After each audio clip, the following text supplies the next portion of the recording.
រកការធ្វើដំណើរតែងតែចាប់ផ្ដើមពីជំហានទី1បើទោះបីជាបានលើប្រយោគនេះរហូតសគេតិចតែវានៅតែជាការពិតដដែលមនុស្សដែលពុំមែនមានតែភាពពូកែនិងមិនរងចាំឲ្យគ្រប់យ៉ាងរៀបរយល្អឥតខ្ចោះហើយទើបចាប់ផ្ដើមចេញដំណើរទេគេមិនរងចាំតតែបញ្ហាឬឧបសគ្គគ្រប់យ៉ាងបាត់អស់រលីងទេគេមិនរងចាំតតែសេចក្តីភ័យខ្លាចចុះថយទេព្រោះមនុស្សប្រភេទនេះចាប់ផ្ដើមធ្វើអ្វីផ្សេងដោយមិនចាំបាច់មានអ្នកណាមកបញ្ជាឡើយមនុស្សខ្លាំងហួសពីភាពពូកែទាំងនេះស្គាល់យុទ្ធសាស្ត្រដែលអ្នកដឹកនាំពូកែដឹងច្បាស់នោះគឺភាពរីកចម្រើនជាមិត្តរបស់គេនៅពេលបុគ្គលប្រភេទនេះចេញដំណើរជំហានទី1ហើយចាប់ផ្ដើមធ្វើដំណើរទៅមុខអ្វីផ្សេងក៏ទៅជាមានភាពងាយស្រួលឡើងបើរីកចម្រើនទៅមុខបានសមល្មមហើយបញ្ហាផ្សេង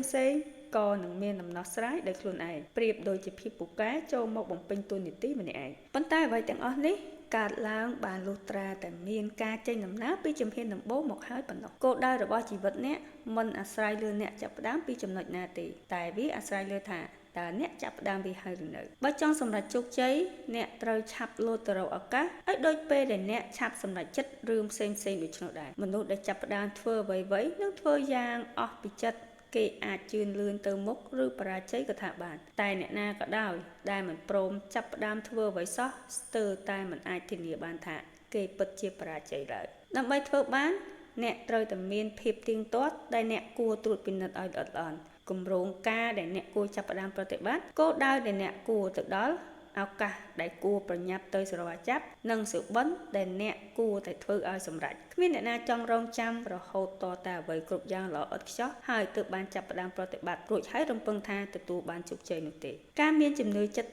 80% ហើយចាប់ផ្ដើមប្រតិបត្តិនោះពិតជាល្អជាងការរងចាំតតែគ្រប់ 100% ទើបធ្វើព្រោះបើរងចាំបែបនោះឱកាសអាចនឹងកន្លងផុតពីអ្នកទៅបាត់ក៏ថាបានជីវិតជារឿងដ៏សែនលំបាកតាមពិតទៅរឿងនេះមិនមែនជាបញ្ហារបស់មនុស្សភាគច្រើនទេបញ្ហារបស់មនុស្សភាគច្រើនគឺវិធីឆ្លើយតបនឹងការលំបាកនៅក្នុងជីវិតរបស់គេមានមនុស្សជាច្រើនរងចាំឲ្យឱកាសល្អចូលមករកខ្លួនហាក់ដូចជាចាំឲ្យទុកចូលមកចតនឹងផែពេលមនុស្សពួកនេះនាំវិធីសាស្ត្របែបនេះទៅប្រើក្នុងជីវិតតែងតែឃើញថាវាជារឿងគួរឲ្យលំបាករឿងដែលចូលមករកយើងដោយងាយតែមិនមែនជារឿងដែលយើងចង់បានប៉ុន្មានទេដើម្បីមានឱកាសបានទទួលធ្វើរឿងដែលយើងប៉ងប្រាថ្នាយើងត្រូវប្រើការព្យាយាមដើម្បីឲ្យបានវាមកគ្មានអ្វីគួរឲ្យហត់នឿយស្មើនឹងការពន្យាពេលការងារដែលមិនទាន់ដាច់សាច់នោះទេបើកាន់តែបណ្ដោយឲ្យបញ្ហាផ្សេងកើតឡើងបញ្ហាទាំងនោះនឹងកាន់តែលំបាកទៅការងារដែលពិបាកបំផុតតែងតែមិនដាល់ពីការងារងាយស្រួលច្រើនយ៉ាង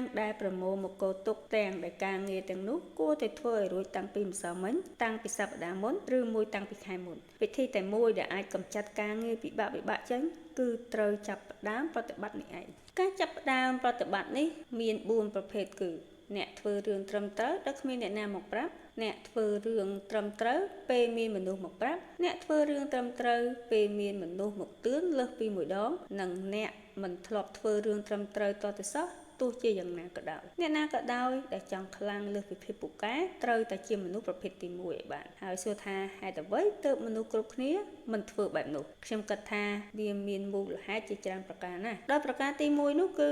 អ្នកដែលមិនចាប់ផ្ដើមប្រតិបត្តិមើលមិនឃើញពីលទ្ធផលរបស់វាមិនបាច់ឆ្ងល់ទេថាពេលវេលាជារឿងសំខាន់រឿងពេលវេលាក្នុងការក្លាយជាអ្នកដឹកនាំអ្នកដទៃមានសារៈសំខាន់ប្រហែលគ្នានឹងរឿងដែលថាតើត្រូវធ្វើអ្វីនិងត្រូវដើរឆ្ពោះទៅទិសណាទោះបីច្បាប់នេះជាការពិតតែអ្វីដែលជាការពិតដូចគ្នាដែរនោះគឺការពុះពៀព្យាយាមធ្វើអ្វីនៅក្នុងជីវិតដែលផ្ដល់ផលតបស្នងស័ក្តិសមតម្លៃសុទ្ធតែតម្រូវឲ្យសាកល្បងប្រថុយទាំងអស់សុភាសិតចិនមួយបានពោលថា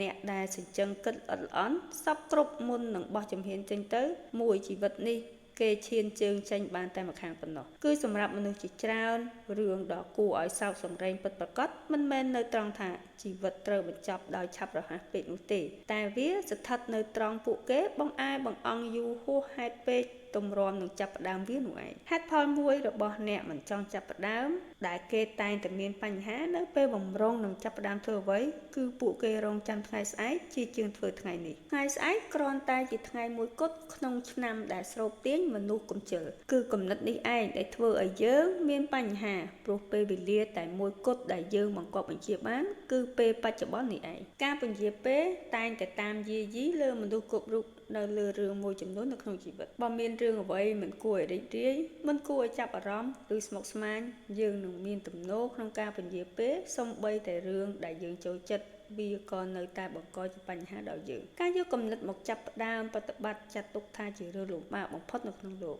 តែទោះជាយ៉ាងណាក៏ដោយដើម្បីឈានទៅរកសក្តានុពលគួរបំផុតរបស់ខ្លួននិងដើម្បីទៅជាមនុស្សខ្លាំងហួសពីភាពពូកែនោះយើងត្រូវតែចាប់ផ្ដើមប្រតិបត្តិសូក្រាតទស្សនវិទូក្រិចបានពោលថាដើម្បីបង្គាប់បញ្ជាលោកទាំងមូលបានត្រូវបង្គាប់បញ្ជាខ្លួនឯងឲ្យបានសិនសាកនាំមនុស្សដែលមិនខ្វល់ទទួលខុសត្រូវជីវិតខ្លួនឯងឲ្យមកជួបជុំមើលខ្ញុំនឹងបង្ហាញឲ្យឃើញពីមនុស្សដែលមិនព្រមចាប់ផ្ដើមធ្វើអ្វីសោះព្រោះមនុស្សទាំងពីរប្រភេទនេះគឺមនុស្សប្រភេទតែមួយនេះឯងការទទួលខុសត្រូវនិងការចាប់ផ្ដើមត្រូវប្រតិបត្តិមិនអាចវែកញែកចេញពីគ្នាបានទេមនុស្សយើងសុទ្ធតែធ្លាប់ជួបរឿងទុច្ចបង្អាក់មិនឲ្យរីកចម្រើនត្រូវប្រឈមនឹងឧបសគ្គដូចគ្នាជួនកាលទទួលអារម្មណ៍ថាស្ថានភាពគ្មានអំណោយផលតទៅសោះតែទោះជាយ៉ាងណាក៏យើងនៅតែចាប់ផ្ដើមធ្វើរឿងទាំងនេះដដែលជីវិតវាមិនយុត្តិធម៌ទេហើយវានឹងមិនយុត្តិធម៌រហូតតទៅដូច្នេះកុំរអ៊ូរទាំនិងទួញសោកធ្វើអ្វីល្មមចេញទៅធ្វើអ្វីផ្សេងៗដើម្បីខ្លួនឯងហើយបើទង្វើរបស់អ្នក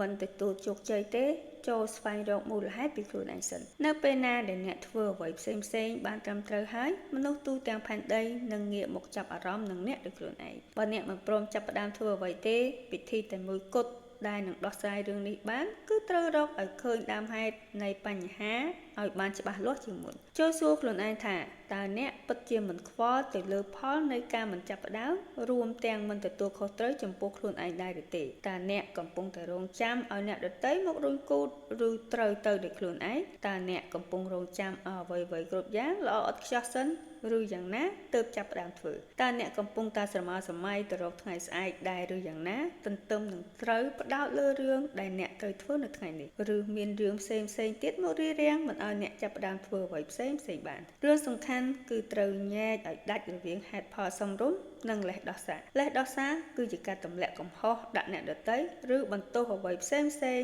ដែលមិនមែនជារូបអ្នកការដោះសារប្រៀបដូចជាស្លាកសញ្ញាចង្អុលឲ្យងាកខុសពីផ្លូវជោគជ័យទង្វើបែបនេះនាំយើងចេញពីផ្លូវដែលបានតាំងចិត្តទុកចូលចងចាំថាការឈានជើងចេញពីបរាជ័យទៅរកជោគជ័យវាងាយជាងការឈានជើងចេញពីការដោះសារទៅរកជោគជ័យចូលជំរុះទង្វើបែបនេះឲ្យអស់ពេលធ្វើបានហើយចាំបង្វែរចំណាប់អារម្មណ៍មករកមូលហេតុដែលអ្នកមិនព្រមចាប់ផ្ដើមប្រតិបត្តិរួមទាំងពិធីចាត់ការជាមួយវាជោគជ័យពិតជារឿងពិបាកបើអ្នកគិតតែពន្យាពេលមិនចេះចប់ការពន្យាពេលគឺជាជីដែលធ្វើឲ្យការលំបាកដុះលូតលាស់ឡើងពេលមានឱកាសហើយតែបែរជាចំណាយពេលសម្រាប់ចិត្តយូរពេកអ្នកនឹងខកខានចាប់យកឱកាសទាំងនោះដើម្បីក្លាយជាបុគ្គលមានប្រសិទ្ធភាពព្រមទាំងអភិវឌ្ឍសមត្ថភាពឬមានការទទួលខុសត្រូវខ្ពស់នោះអ្នកមិនត្រូវចំណាយពេលដ៏មានតម្លៃទៅធ្វើកិច្ចការមិនសំខាន់ឬការងារមិនចាំបាច់នោះទេវិធីនាំខ្លួនឲ្យឆ្លងផុតពីការលំបាកបានគឺត្រូវសាកល្បងគិតមើលថាបើធ្វើវារួចហើយតើយើងនឹងទទួលបានផលល្អដូចម្តេចខ្លះដូចជាបើការងារនេះធ្វើរួចហើយតើមានផលល្អរឿងលុយកាក់ឬទេតើវាជួយបើកផ្លូវឲ្យបានទៅធ្វើកិច្ចការផ្សេងទៀតដែលយើងចង់ធ្វើឬទេតើវាជាការអភិវឌ្ឍដ៏សំខាន់របស់អ្នកឬជួយឲ្យអ្នកបានទៅធ្វើរឿងដែលធំធេងជាងនេះឬទេឬយ៉ាងហោចណាស់វាជួយឲ្យអ្នកបានសរសចិត្តដែរឬទេបើរកហេតុផលល្អ